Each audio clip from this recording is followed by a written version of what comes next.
The SABC News' international editor is in Dubai and she joins us now. Sophie, thank you very much. The president of Brazil will be hosting the next G20 and COP meetings, also addressing the media. Tell us more.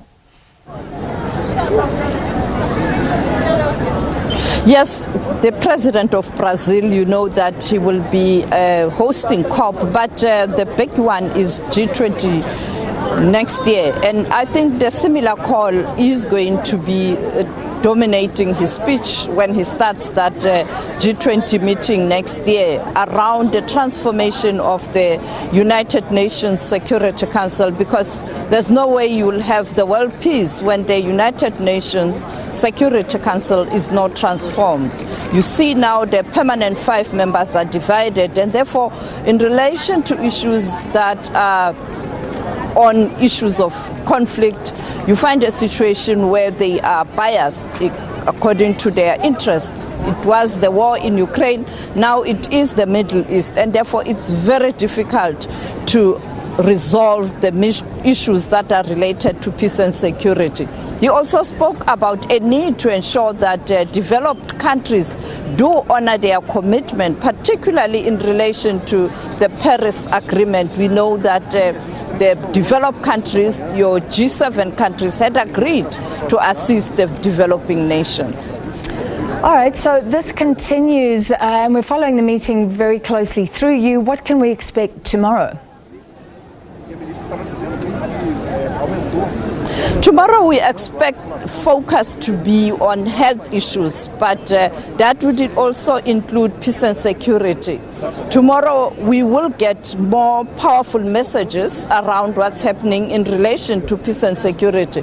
And I think the issue of the war in Ukraine and the current conflict in the Middle East, it's going to dominate the talks. But the other important issue is that the WHO Director General is going to give a report in relation to the impact of COVID-19 and also the war in Ukraine and the war in the Middle East, where we saw the infrastructure being damaged. And when you look at Gaza in particular, most of the hospitals are not functioning. You can't even deliver medicine. But the other issue will be a call to developed countries to assist developing nations. But the criticism is that the developed countries do make pledges and commitments, but they don't deliver.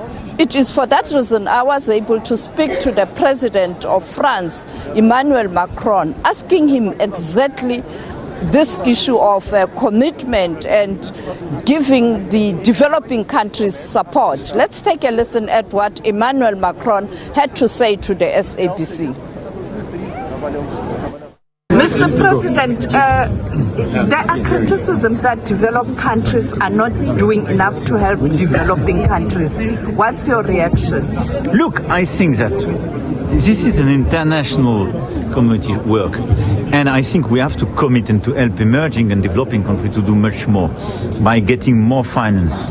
We need more solidarity for that.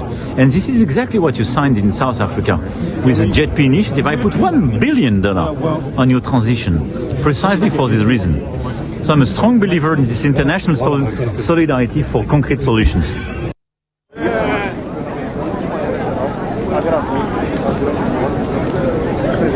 Well, you had the French President Emmanuel Macron answering my question in relation to supporting the developing countries. Yes, this money, but President Ramaphosa has pointed out on many occasions that the money that was made available, a chunk of that money, you have to pay loans.